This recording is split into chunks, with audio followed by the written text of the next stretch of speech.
Hey y'all, welcome back to Plant and Plate. Today we are making my oldest son's favorite dessert. Well, one of his favorite desserts.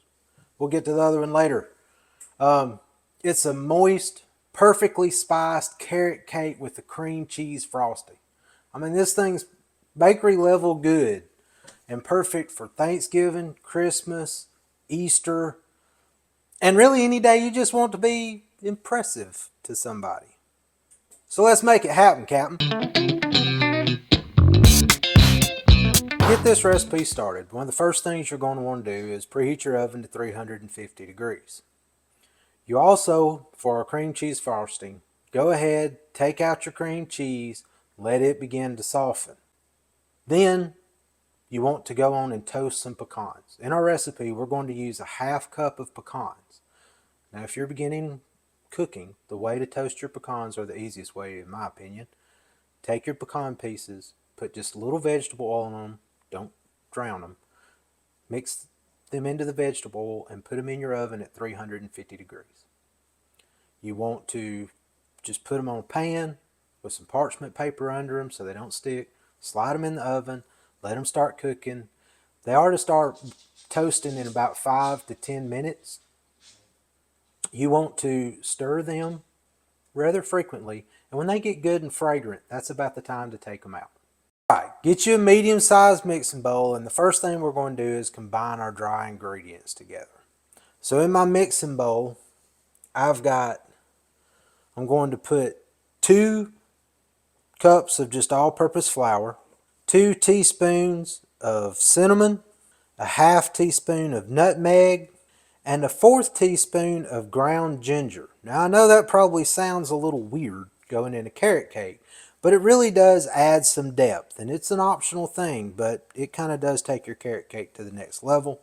We're going to put in 2 teaspoons of baking soda and a half teaspoon of salt. After we get all that in, we're just going to take our whisk and we're going to kind of incorporate all that together just till it's a consistent mixture of our ingredients.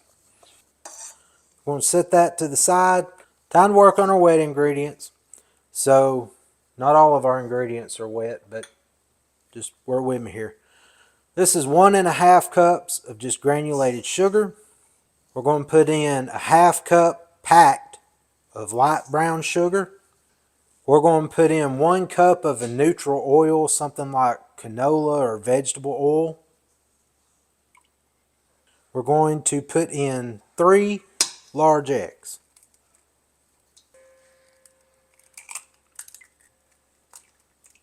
2 teaspoons of vanilla extract.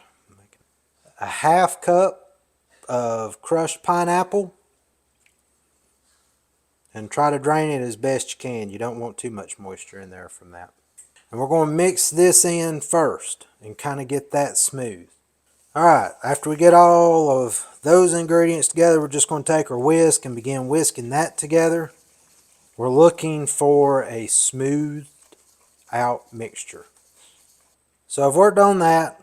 See, it's just kind of an even color all through it, smooth mixture. That's kind of what you're looking for. After you get that done, it's time to put in our carrots. I have 3 cups of really fine grated up carrot. Now, the riper your carrot, the more flavor it's going to give, and you can also take your carrots and just put them in a food processor just a little bit and pulse them, and that'll help bring out some of that moisture and flavor in them as well. So we're going to dump those in. You do put them in the food processor though, you just want to pulse it. We're not trying to make carrot soup in the food processor. We still want little bites of carrot. We're going to put that in there, kind of fold that into our wet ingredients. So got the carrots folded into our wet stuff. Now we're going to take our dry ingredients that we just whisked together, and we're going to gently fold those dry ingredients into this wet mixture until it's just combined. We're not really trying to make a smooth something. We just want everything wet and combined together. Do not overmix it. We're just combining them together. Alright, I'm going to work on this. I'll show you what it looks like when I get it done, and we'll move on. So this is after you combine your dry ingredients. You notice as I continue to fold it around, you don't see spots where you got blotches of flour or anything that's not wet and relatively consistent. Alright, now it's time to really take this thing up a notch. So remember those toasted pecans I told you about? Alright, we're going to add those. We're going to fold those in. Now, the next two ingredients, they're optional. I guess the pecans are, but they really add to the flavor of the cake. You can use walnuts if you would rather. I like pecans in mine, but hey, you do you. Next thing we're going to put in here is a half cup of shredded coconut. Again, it's optional, but it really does elevate the cake. And we're also going to put in a half cup of golden raisins. It's another optional ingredient, so if you can't stand raisins or coconut, you don't have to add it. Your cake will still bake up, but they do add to the taste of it. So we're going to gently fold this together. So I wish I could smell this cake. It already smells good enough to eat. The cinnamon, the nutmeg, boy, it is just awesome smelling. I've got 2 cake pans now. I've got parchment paper in mine to help keep them from sticking, and I dusted them with a little flour. So we're going to evenly split this between our 2 cake pans.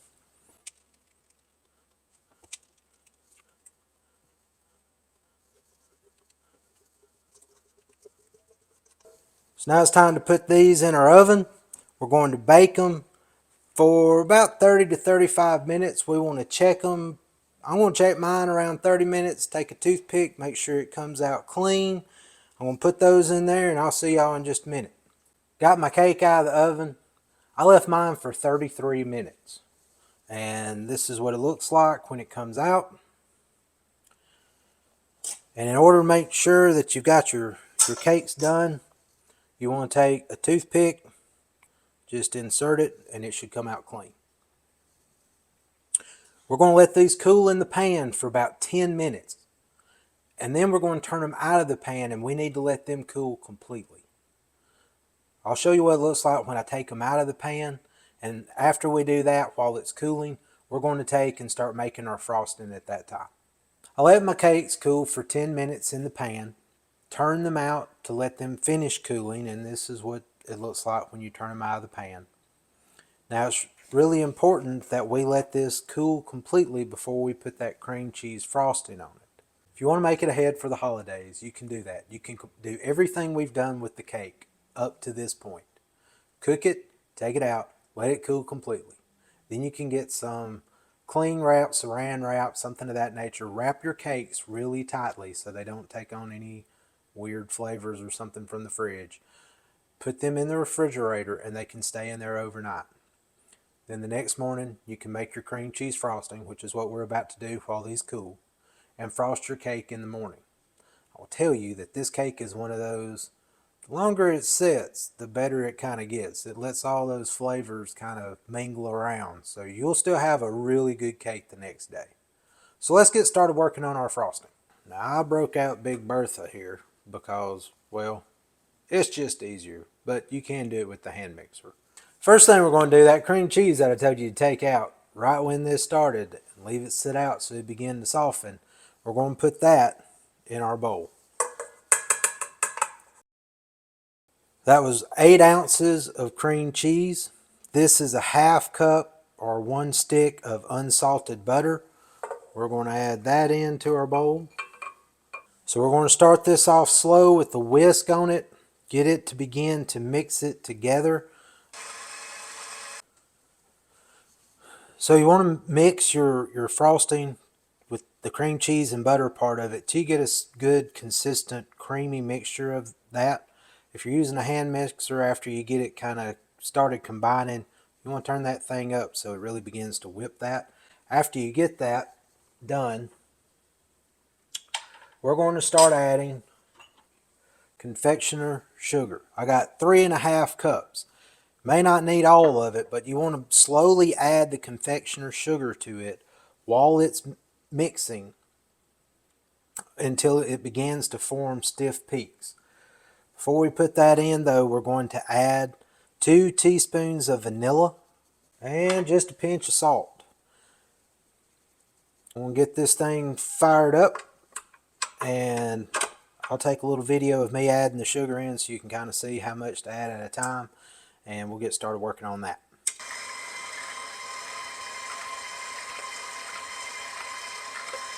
So this is the frosting after you, probably a little easier to see, but see how it sits on my, well, that's what you're looking for. All right, we're going to check on our cakes, make sure they're good and cooled off, and then we'll get frosting these things up. My cakes are cooled down, it's time to frost them. First thing I'm going to do is put a layer of frosting on what will be my bottom layer of cake, so that when I sit the next layer on top, they kind of sit together and stick. So let's get putting that on.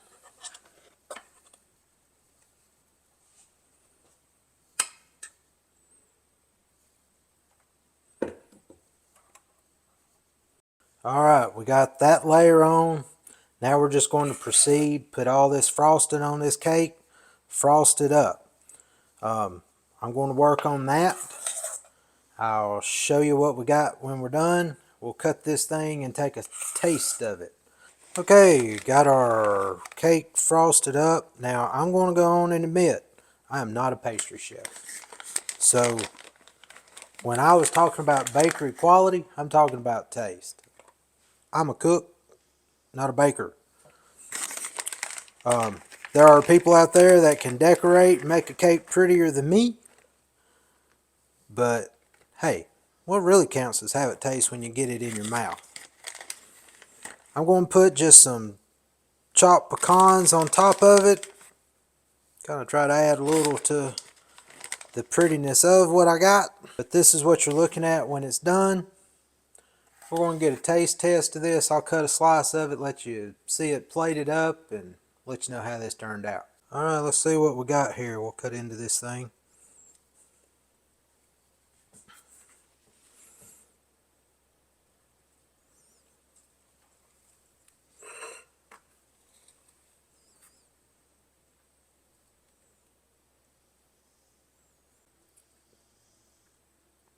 Alright, so we got a piece of this cut out.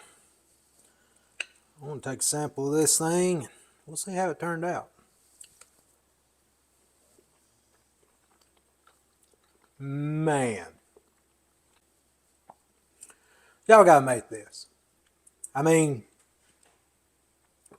this carrot cake is killer. It's one of those things you can put it in front of everybody at your holiday get together.